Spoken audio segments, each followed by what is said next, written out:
Morning. I guess we have a couple of things brewing. Julian Alfred, of course, off to a brilliant start to the season.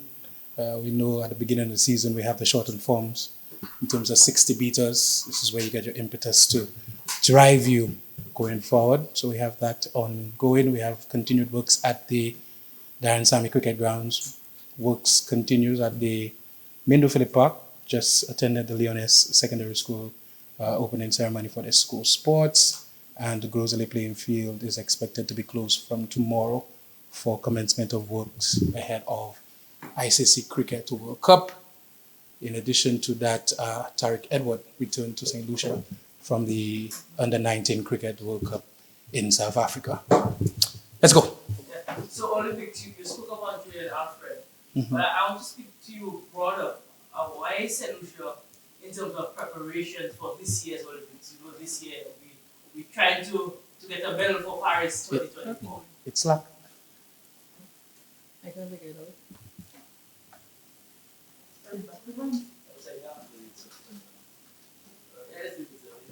No, you can't leave the St. Lucia flag upside down.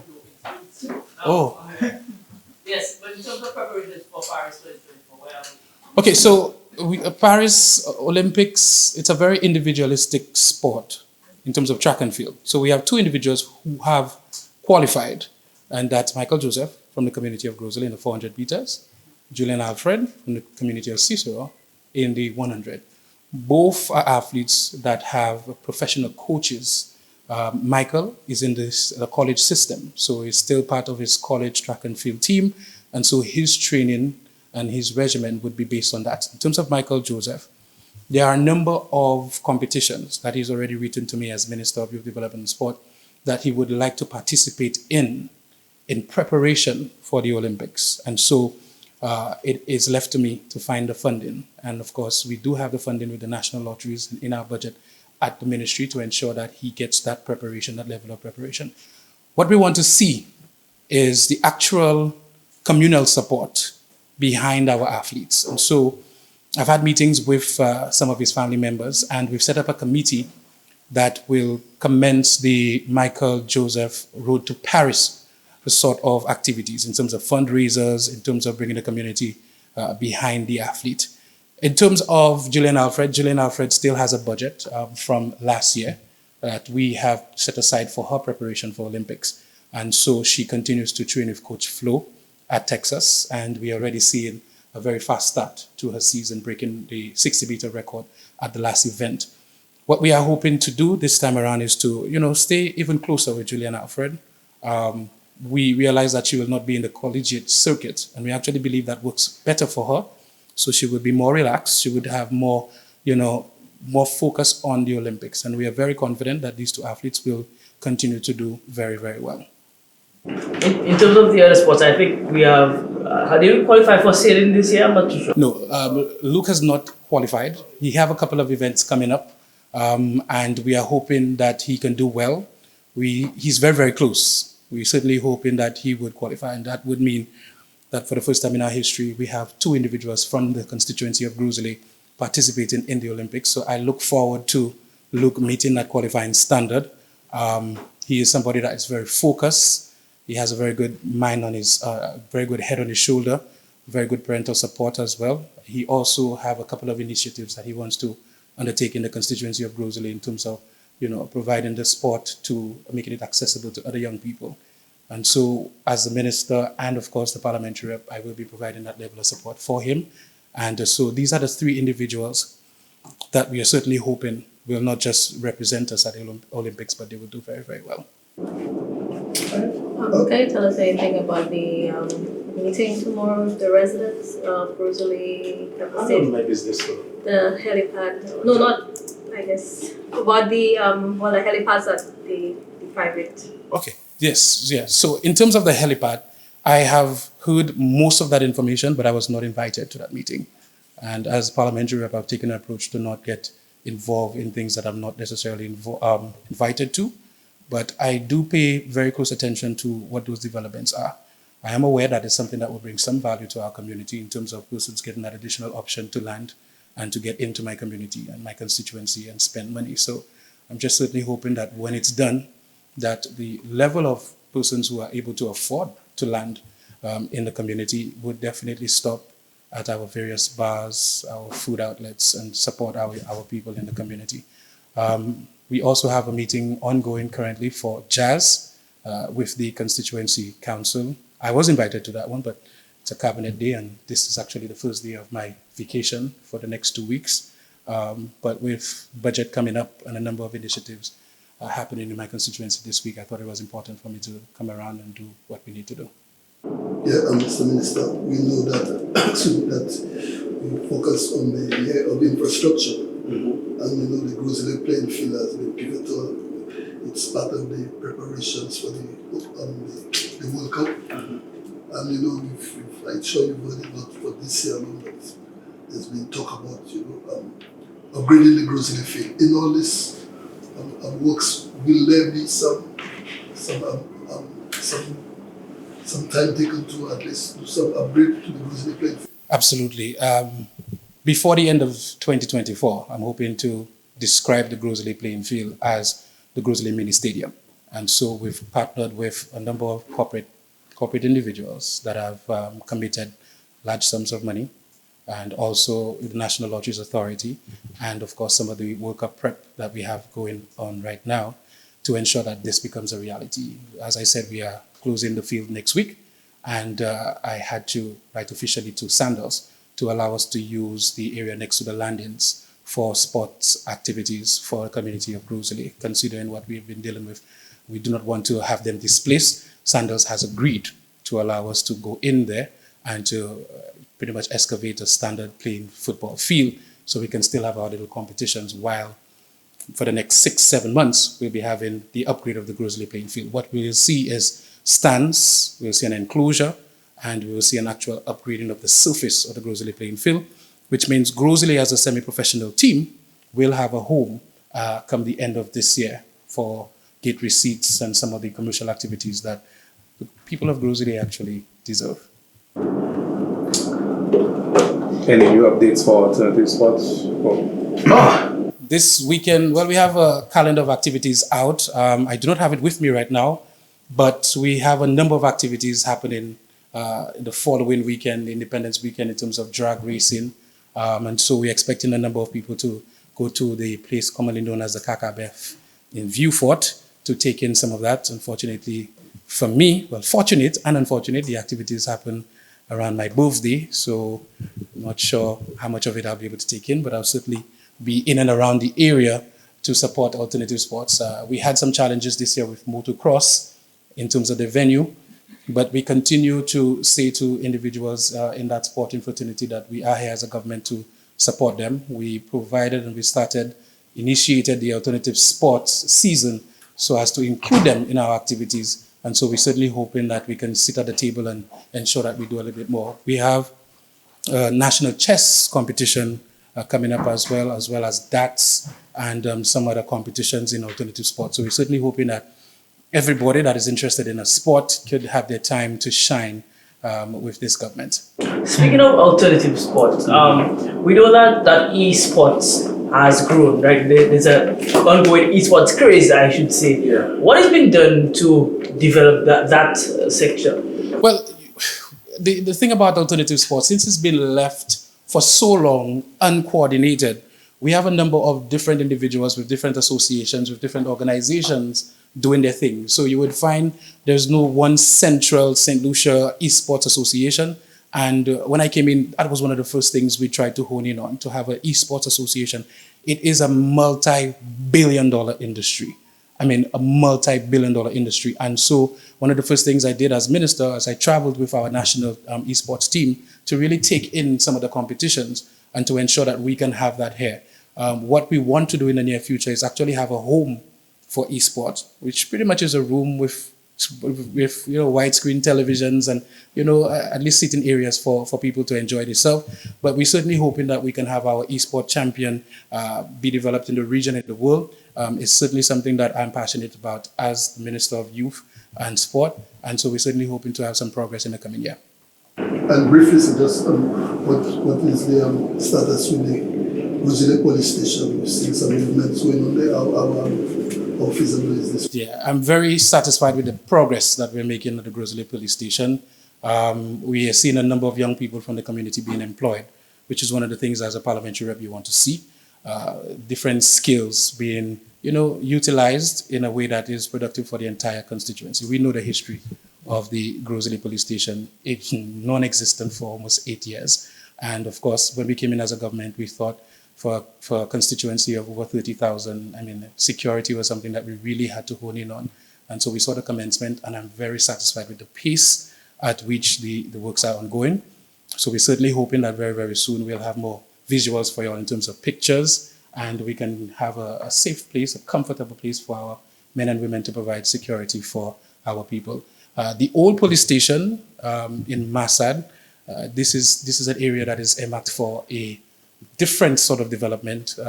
During my campaign, I made mention of a bank, not a bank, a credit union for Rosalie. We know that Library has the credit union, Monrepo has the credit union, and for a while, the most populous constituency did not have a credit union. I've had some very good meetings over the last 3 weeks in terms of putting the dynamics together for Rosalie Credit Union. And so very soon you will see some movements where that old Rosalie police station was, as later on in the year we develop our Rosalie Credit Union. And what is the time frame on the police station? What kind of time frame? I remember the Honorable Prime Minister gave it an 18-month period. I'm not sure how many months have gone by so far, but I can tell you that I'm very happy to see the progress. I know it cannot come too soon because our police, they are really struggling in terms of the accommodations at the HRDC and the Pastoral Center, but it's something that we continue to appreciate in terms of their sacrifice. It's not ideal, but it is pretty much the best we can offer right now. And we know that we will reap the benefits of what we are doing right now in terms of their comfort going forward, in terms of a gym, in terms of a court, in terms of a holding cell. And so we are practicing deferred gratification when it comes to policing in Rosalie, while they still do their utmost best. And so I want to say thank you to the police in Rosalie and tell them to just be patient with us. The progress is there. I believe that a sort of turning ceremony sometime last year for a park in Rosalie. Was the update on that? Is thing going smoothly? The park is actually moving even quicker than initially anticipated. The only problem we've had is the constant rains. I don't know if anybody's realized, but every single month in the year we have rain as if it is the hurricane season, and we saw that again last weekend. And so the progress we've made has been good, but again, because of the rain, we have different times where we not being very productive. But the contractor is working every day. Again, an opportunity for young men and women in the constituency of Rosalie with skills to get some level of employment, and that has been working very well so far. So we should be having the opening ceremony for that park, the Rosalie Recreational Area, towards the middle of the year. I'm hoping, weather permitting. With everything in St. Lucia now, you have to say weather permitting. And so before the end of the year, we should be having a ribbon cutting ceremony for the Rosalie Recreational Park. Congratulations, Julian Alfred, continuing to make us proud. And we're hoping for big things this year. Keep following. Thank you. Yes, good day. And I have not spoken to the St. Lucian public through you for 2024. And I'm very confident that 2024 is bringing out some very good news for the public service. Right now, we have a consultant on ground who is preparing a strategic plan for the public service, as well as an operations manual and an action plan. This report, when it is released in the coming months, will certainly set the path for us to really look at reforming and modernizing the public service. As you know, the public service is a very challenging entity, not just the public service department, but the entire government machinery. And we have over 7,000 persons in the public service. There are about 14,000 people who are actually compensated by governments, coming from governments, recurrent expenditure on a monthly basis. And each ministry has to manage their human resources. And the public service, as the managing entity, it is like the clearinghouse for the human resource capacity of government machinery. It also looks at facilities management, all the premises that government rents and those government owns. The public service is responsible for lease agreement as well as upkeep of these departments. We also deal with IT, information communication technology, as well as organizational development. And this public service has the staff orders that has been in existence for over 40 years. And at this point, we are in the process of revising and bringing a new bill for modernizing the public service. So we have the bill ready. It is now in the public domain for discussion and feedback from the public. And we also have the regulations that will accompany the bill. And from all indication, the administration of the public service will be moving to a new location sometime, hopefully this year, where we call the Orange Grove Plaza. There were 2 floors that government has actually committed. We are actually ready to pay the rent, and over a period of time, it will be owned by the government. So the public service administration will be located in that place. And I think public officers are bracing themselves for that new arrangement. 1, location. 2, new regulations. And 3, we speak about a strategic plan that will guide the way forward. So they are very excited, and we have to ensure that we prepare the public officers for that change. And the change will require some serious training, reorientation, so that they understand what that new creature, that new entity will be like, in order for us to improve the quality of service that we give the St. Lucian public. We want it to be efficient, and we want it to be effective. Okay. Who is the consultant and how much is it costing the government?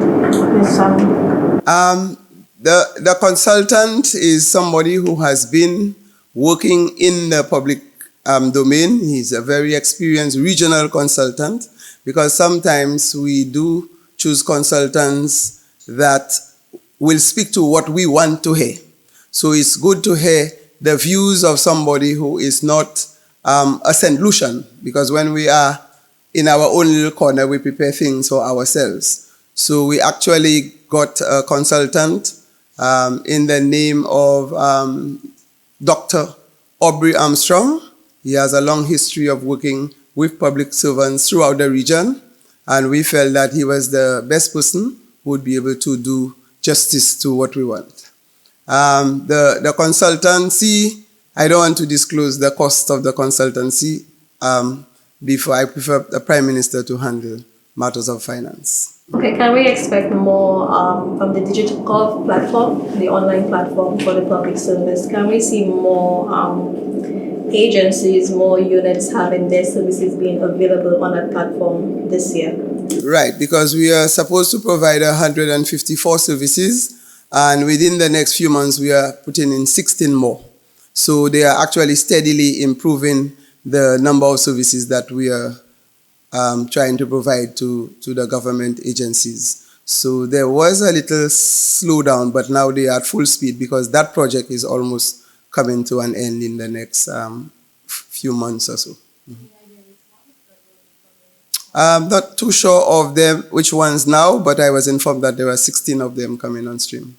Yes, Madam Minister, on a different subject, you know, last year we had a big push with the Know Your Rights campaign, the fighting against gender violence. Moving into the new year, can you bring us up to date as to, you know, what has happened, what is taking place, you know, what is, you know, for the foresight for this? Right.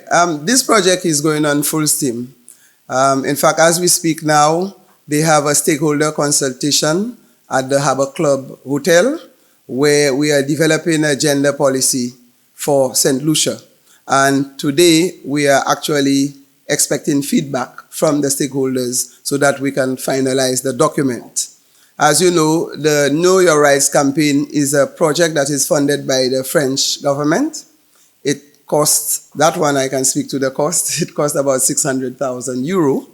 And they are actually doing all the billboard, the campaign, and sensitizing the public, as well as training. It is supposed to last for about 2 years before it is completed. So definitely the project is on stream and is moving at pace. We have some persons, consultants that were brought in by the French embassy, and they are actually stationed here and working with the Department of Gender to implement the project. And what about the impact with the community? What about the feedback? How does it fit in with the different NGOs? Well, they have to do community engagement, and that's what they are doing today.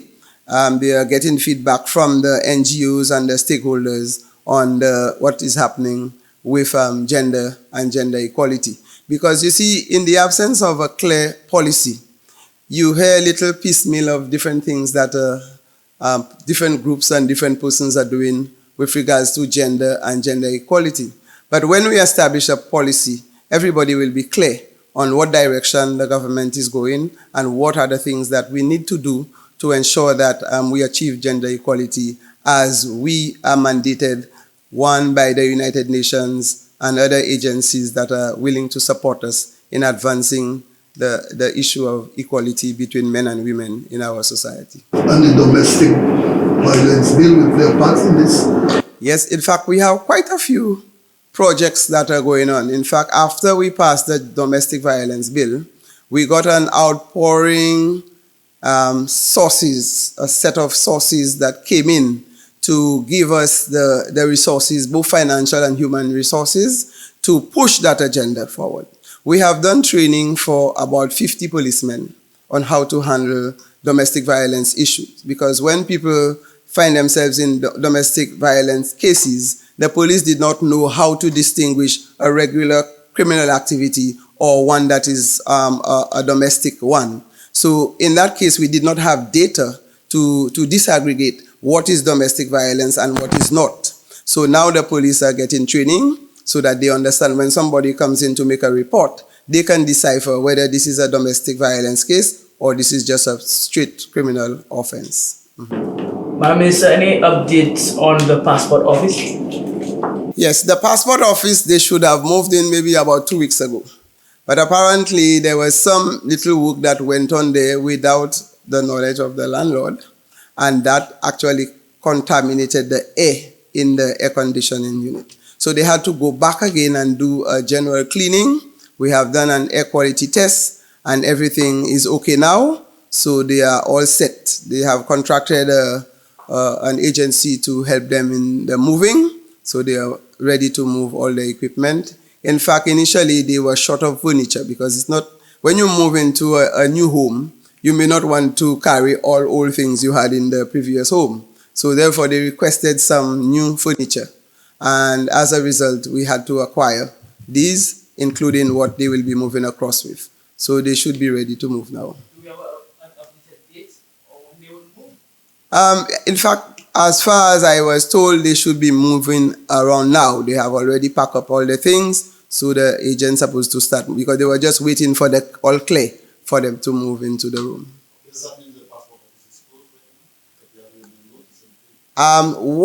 Since they had packed up things to move, they had decided that they were going to deal with only emergency passports. Because remember, things are not settled. In fact, we have the Canadian banknote that are supposed to be here on island to help them set up all the electronic and the technology part. They have to come in to assist to do that. We have GITS that is also assisting. So everything is in place, all the wires and everything is already in place for them to start working there. So we just have to give them a little breathing space in terms of a week or two for things to be settled. And the media will be informed when everything is ready, so we can do a little media launch of the new space. So you'll get a chance to visit the space to see what it is like. I have a question about AI. As minister who is responsible for digitalization of well, the government, I guess, the public service. Many individuals are questioning whether the implementation of AI will cause them to lose their job or lose income opportunities. What is your thoughts on that? How can it help, or what are some of the things that we must pay attention to? Well, information technology is not a matter of reducing the workforce. It's a matter of creating new skills and new avenues for people to work. So you will find the same things that you used to do manually, now you are going to do it electronically. So now you are moving into a new stream of work, and therefore that will require quite a bit of training so that people can adjust from moving from the manual work into the technological world. So we are not looking at reducing the workforce, but we are repurposing what they are doing and giving them new skills to do the things that we want to do at a more expeditious rate. Madam Minister, within this year, we have just beaten a high. Resolution has now recorded for the last 2 months, the most highest homicides with murders. Concern that people have been very violent. What can the government do? What can we do in to stop this kind of bloodshed that has been shed on our island? Okay, I think what government has been doing and what we will continue to do is to improve the social programs in St. Lucia. And as we talk of violence, we have to find out why. Why do we have violence in the society? And you have to look at your surroundings in terms of, is it something that St. Lucia is the only country or the highest, and why?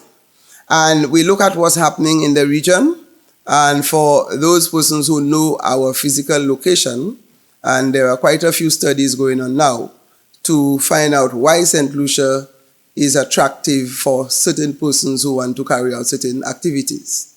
And you will know that we are bilingual, we speak Creole, and therefore we are strategically placed close to countries that are linked to what you call the demand countries in terms of Europe. And that is one of the reasons they have given that St. Lucia is an attractive location, a more attractive location than maybe St. Vincent or Grenada, where Creole speaking is not one of their languages. However, you know the strategic location of the Caribbean between South America and North America. And therefore, we are caught in the middle, not just St. Lucia, we are caught in the middle of where you have the supply of certain stocks and the demand on the other side. And as a result, we have to, the bulk of the pressure comes on us to take care of ensuring that undesirables do not enter our shores. And we do not allow it to go to the other side. So whether you're dealing with drugs, whether you're dealing with guns, these are things that are in high demand right now. And therefore we have to protect our borders. And that is where we are equipping the police and the law enforcement persons and bringing the more sophisticated equipment to deal with what we call the care, and hopefully that we get a cure. But in addition to that, we are also looking at the preventative mode, where our young people, we have programs to involve our young people so they do not resort to criminal activities. And as you know, the Prime Minister has spoken about the youth economy. We are looking at the semi-professional league. There are a lot of persons who just sit on the block and they can play good football. We are going to compensate them for that. We are doing skills development. We have to find a way to keep them in schools. And we do not want some of the undesirables to infiltrate the education system. So we have to ensure that we work on the preventative mode, because the cure and the care is very expensive, because we have to give policemen all the ammunition they need. We have to give them vehicles. We have to hire more policemen to go out there to fight crime. What we can do is to prevent our young persons from engaging in criminal activities. And that is where the social programs, the number of social programs that government is putting in place, you may not see the results right away, but now we are actually working on it so that we keep our young people. If you look at the statistics, it will show you that a lot of the persons who are involved in criminal activities are young persons. And we have to find out what would be the cause of that and what can we do. And I go on the preventative while the Prime Minister deal with the care and the cure with the police. Madam Minister, the last time you were here, you updated us on the missing gun at Bordelais. There was a report that was submitted to the public service. What happened after that following this? The Public Service Commission. Some people do not know the difference between the Public Service and the Public Service Commission. The Public Service Commission is a separate entity, an independent entity that operates under the Constitution. The Prime Minister cannot tell the Public Service what to do. The Public Service Department cannot tell the Public Service Commission what to do. So when there is a case like what you mentioned with regards to Bordelais, the findings of the case is submitted to the Public Service Commission, and they have to sit and call the parties. It's almost like a court case for them to hear what are the pros and cons, what are the arguments, and then they take a decision as to what the outcome. So we are actually awaiting the outcome from the Public Service Commission on that matter, but it has been submitted to them. Well, we have, I can tell you, based on what I have heard before, there were some cases that have gone to the court and it took forever. There were some that have gone to the commission that took 4 or 5 years. We cannot tell the commission, you need to call that case now and deal with it. All I can say is that we have submitted it to them and we'll await. We are hoping that they move quickly on the matter. What are the issues at the Labour Department, the meetings with the Labour Commissioner, also the representatives for the employees? What's happening right now? Okay, we had a meeting with all the staff. That is the only department where I have met the staff twice. Usually I meet heads of department. But in the case of the Labour Department, I met every single person. There are about 30 persons who are employed at the Labour Department. And in that discussion, we looked at a number of challenges that they have. What is in our favor is that we actually commission a needs assessment. We actually get somebody to do a needs assessment. We got the outcome of the needs assessment and we had a meeting with the staff to report to them what were some of the findings in the needs assessment. We addressed the issue of human resource capacity. There were some areas we had some vacancies. We have submitted that to the Public Service Commission for them to advertise the post. And we also look at the issue of training, because what we have discovered is that there are many persons in the past who were sent to the Department of Labor through transfers, and they may not necessarily have the skills for the job. So now we have to look at training, and we also look at the refurbishment of the building so that we enhance the work environment for them to work. So these are some of the critical issues that came out of that meeting we had with the staff at the Labour Department. Yes, we've heard a lot about the border control, in terms of infiltrating the criminal elements in the supply of guns and stuff. And even lately, Jamaica, one of the bigger countries, say that they cannot do it alone. They need cooperation. What is St. Lucia's case in that situation? Are we getting outside the help? Are we getting, is there dialogue to help? Yes, but as I want to stress quickly is that when we deal with law enforcement, we deal with the issue of crime. The same way the criminals have a network of operating, governments too have a network of operating in terms of combating it. So you will not find Jamaica, Trinidad, St. Lucia, Grenada working in isolation.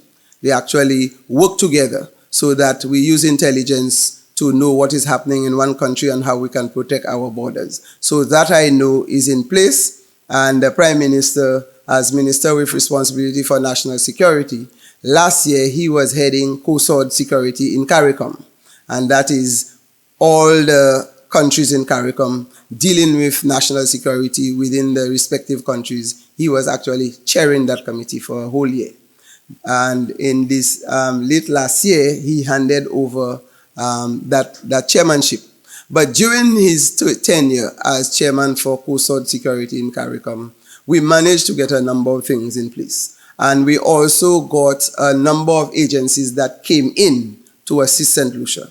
And you have the British, the Canadians, the European Union, the French, and a number of other outside agencies have, in fact, OAS, all of them. And we have a small committee that are working with us to look at all our needs. They have asked the police to submit the list of needs and how they can assist. So from our end, we are doing our part in St. Lucia, but we also network with the other countries to get some best practices from them. What is it they are trying, what is working, and then we cannot put it in the public domain exactly what we are doing, but there are quite a bit of work done on the ground to deal with border control and national security under the Prime Minister, and with my portfolio as Home Affairs, which is the other part where we deal with borderly, fire, the Marine Unit, probation and parole.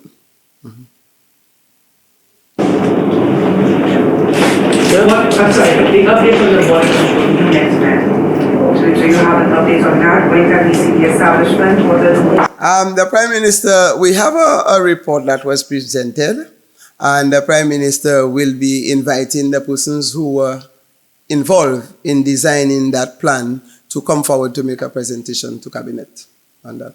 That's where we are with it. Okay, morning again, everybody. Richard Frederick, Minister of Housing and Local Government. I am just pleased to announce that the baton relay is going pretty well. As you all know, we started off last week, Sunday, in Castries Southeast. Yesterday, we were in Castries South. It culminated there for the day. It was handed over to the Prime Minister in his constituency of Castries East. As we speak now, the baton is currently in Taiwan, and St. Lucians are participating today in the diaspora over in Taiwan, and my instructions are they are enjoying it to the max. They are given coverage, which will be aired subsequently, but I have had the opportunity of viewing a live piece, and I can tell you St. Lucians are indeed elated to participate in that leg of it. We are not sure, but arrangements have been made. Arrangements have been made for the baton to continue in Morocco tomorrow. There may just be some difficulty that may not cause the event to unfold the way we wanted to. But as we speak now, those difficulties are being worked on, and hopefully the Moroccan leg of our St. Lucian contingent will have a feel of the baton tomorrow. And on Wednesday, we resume with the Honorable Prime Minister in Philip Joseph Pierre, who will tour the entirety of the Castries East constituency, where we expect to have a blast. So far, I can tell you without any fear of contradiction, and it is beyond an iota of doubt, that the baton relay has had the footprint of a program that unites us, that transcends the political divide, and bring out the best in our people. There are loads of people in the various constituencies who have made contributions throughout the length and breadth of St. Lucia, and those people remain relatively unknown. The baton relay is one exercise that bring the efforts of those people to national acclaim. So I am indeed pleased that it's going on very, very well, and things are happening in a manner that we expected. It is just that it's getting bigger and better. I am sure you all realize that loads of corporate citizens now come on board, and if it were an exercise they believe that was not worthy of being associated with, they would never volunteer to come on board. And I speak of St. Lucia Helicopters. I want to express my gratitude to them. They came on board, and in Soufrière, Auntie Emma had land, sea, and air. She had the boats, she had the helicopter, and of course, she had land. So it is something that I don't know what next we are going to do. I rather suspect in the not too distant future, one of the constituencies might dig a tunnel somewhere, and they'll have the baton to pass under the tunnel. But this is just wishful thinking, because the baton really has brought out a lot of creativity in our people. It has brought out a lot of, if you want to call it friendly banter, it has brought out a lot of friendly competition, so to speak, And everybody wants to get involved. I want to say hats off to the guys in Viewfort, the guys of Shantytown in Viewfort. When we all thought that, the guys would not get involved in an activity like that, I was indeed elated. I was pleasantly surprised to have seen participation to its fullest extent by the guys in Shantytown. I want to say hats off to them. I want to let them know that, we can just pretend there's a battle relay every day and let us live in peace and unity. And they went about singing, Nous v'lez baton, Banu baton. It was a really, really good display. And once again, let me compliment the Viewfort South Constituency Council and all those guys from Shantytown and across the constituencies that saw it necessary to get themselves involved in this exercise that no doubtedly unites us across the length and breadth of this country. I want to hold on, Jerry. Okay, yesterday I have some good news as well. I toured the constituency with my Honorable Prime Minister, and it's one thing with Philip Joseph Pierre. When you believe you're tired as a minister, like the Energizer Bunny, he keeps going and going and going. And I have an amazing Prime Minister in Philip Joseph Pierre. He called me yesterday and he said to me, Mr. Minister, let's meet in Castries Central. And so we traversed the city. We walked actually through the city and certain suggestions were made. And I can tell you, those suggestions that were made yesterday are already being worked on. The parking lot next to the printery. For those of you who don't know, the printery is earmarked for demolition. Given its physical condition, it is challenging from an engineering standpoint to keep this property there. It's like one of the old CDCs, if not even older.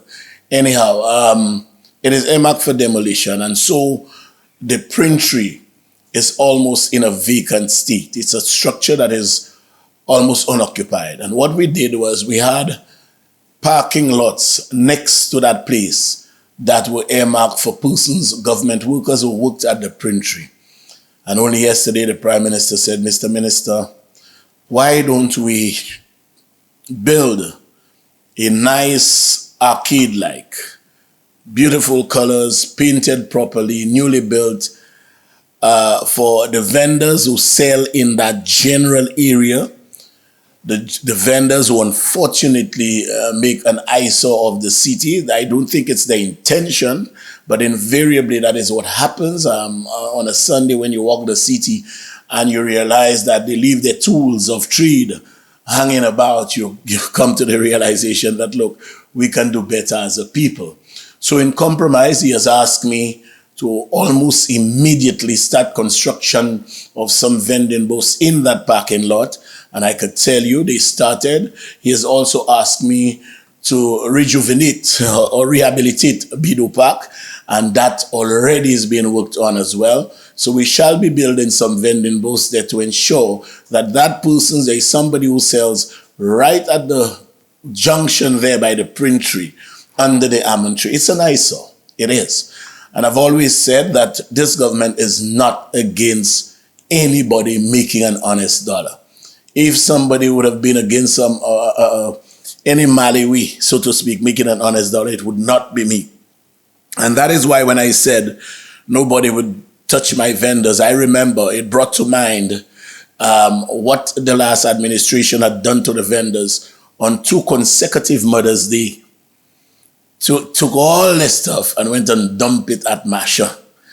I don't know if some of you remember that. They used to, if guys were vending in carts, they would take the cart or take the trolley, just take everything, confiscate everything. I don't think this is right. I believe we cannot arrive at a compromise. There are competing interests invariably. You have the interest of the vendors. They have a right to survive. You have the interest of business owners who have a right to use their property unimpeded. And of course, the pedestrians have a right to use the sidewalk without any kind of impediment placed on that sidewalk. So those are balancing interests that we need to take a middle ground in. As I said earlier, no one should go far left or far right. It is something that we have to reason out and to do what's best in the interest of compromising the situation. So it is in that regard, the Prime Minister has asked me, the Mayor was with me, and I could tell you we have already allocated other parking spaces for those persons who still use that parking lot, and we shall be proceeding with due alacrity on the construction of those new vending booths with a view of removing those persons there once and for all. After this is done, I have to send a warning to persons who, in a haphazard way, just start the construction of all those little, booths all over the place. That cannot be tolerated. It is not aesthetically pleasing. It is not something that you want your visitors to see. Yes, we have a right to survive, but we need to do it in a manner that lends accord to, we don't want to do it in an unlawful way, in a sporadic way. Let's do it in a manner that lends accord to the beautification of our city. In the interim, I know that some of the vendors who were vending there had complained that they are now displaced. In the interim, where can these people go to sell? Well, I'll tell you this. When I'm asked, where are you putting me? I would respond by asking, who put you there? You see, persons do whatever they do on their own volition, on their own accord, and expect it to be embraced by all and sundry. This cannot be right. And I could tell you, without mentioning names, there are a few vendors I know personally who occupy booths around the place. Okay? They are tardy on their payments. They owe city council a lot of money. They leave the booths with their children and then they take trays and go elsewhere. This cannot be right. It cannot be right. And so, like I said, it's a matter of striking a balance. I do believe that construction will not take very long. We are proceeding with due haste. So I do believe in the not too distant future, the situation will at least be partially resolved. And this is the way we want to proceed. We cannot do everything at once, but we want to proceed in a manner to ensure that those interests are taken care of whilst we try and beautify the city. But I want to tell vendors again to please discontinue the practice of putting up things all over the place. The reason I started the vending booths, I could never forget. In 2007, I was the Minister of Physical Development and the District Rep for Castries Central. And I almost cut my face whilst walking by the Ave Maria School with a piece of steel that was protruding, which a vendor had left there. I started building the vending booths because I realized I could not send them on the streets. I demitted office in 2011. And between 2011 and 2021, not one single booth was built. So you have a situation where the number of booths available are stagnant, but the interest of persons who want to vend keep growing. So there was no kind of congruence in terms of availability of booths to people who wanted to vend. And so we now have to confront the situation as it is. I have resumed, and I'm sure most of you know, I have built a number of booths since I came, but they are still not enough. And so we are continuing on that trend until the situation could be brought to one of at least or approximate normalcy, whilst balancing the interests of beautification and the interests of vendors.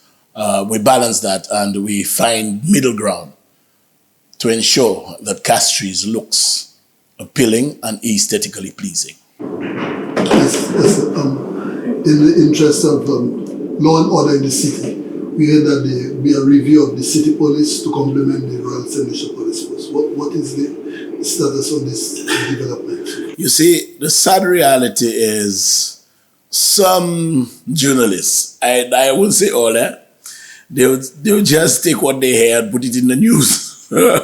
But I'm in charge of the city police and I have no knowledge of the city police complementing. It is not something that's far-fetched, But I don't think that as we speak, this is something that's been worked on. I am unsure about that. And I believe I would have been in the know. So do you say that the city police are working effectively enough to help? Oh, now you're asking me a different question. Okay, let me just say, the city police, in my view, have been doing a phenomenal job. Where there is a void, where there is a lacuna in terms of law enforcement presence, the city police would step in. Only last night, city police were able to arrest a perpetrator who was equipped with a,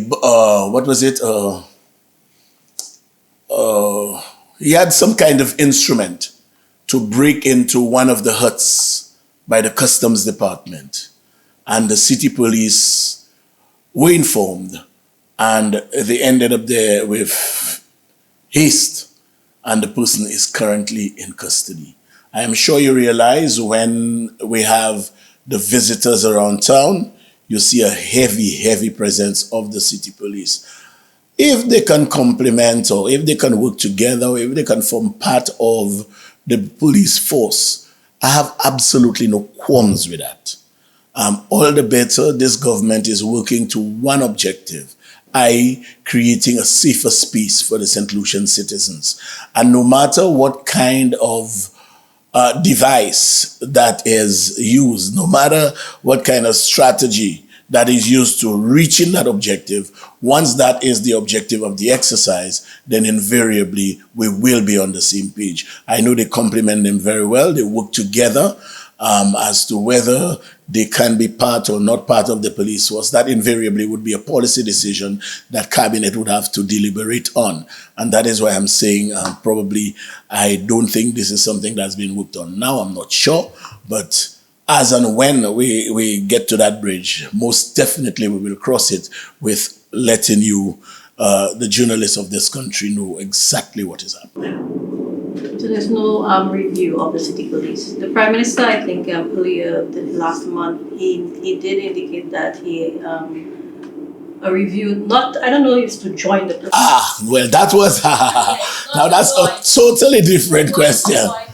Because the question was asked, he said he spoke with you to undergo a review of the operation. Yes, now that's totally different with a view of joining or working alongside the police. Yes, invariably, we aim for excellence. We aim for excellence, and in all departments, whether government or otherwise, you would find that there are areas. Once you institutionalize something that had not been there before, you would have teething problems. As you recognize and realize what the teething problems are, you figure, well, look, we have to do this to curb it, we have to do that to curb it. And yes, indeed, we are looking at the operations. For example, right now, we are deliberating over whether, we use the manpower within to promote and create a hierarchical structure that basically simulates what happens in the police force, whether, so there are a lot of little operational things that are being done now, and the Prime Minister was correct. But I'm not sure the objective of the exercise, as you asked me, was to work or to join the Royal St. Lucia Police Force. So, no compliment, but one of the complaints has been that past 5 or 6 o'clock, you don't see the president. But you said last night they were able to. Yes. So that is part of the strategy. Yes, exactly. The operational thing is whether they work longer hours, whether you increase the amounts, whether they can work in plain clothes. All of those things are being looked at, because obviously you want a situation where police presence is necessary in uniform to serve as a deterrent. Otherwise, you want the police presence to be one where you apprehend offenders with minimal suspicion kind of thing. So all of those things are being looked at. And at the end of the day, when the recommendations are made with respect to the operations, we invariably will look at it and decide whether it is worthy of implementation or part thereof is.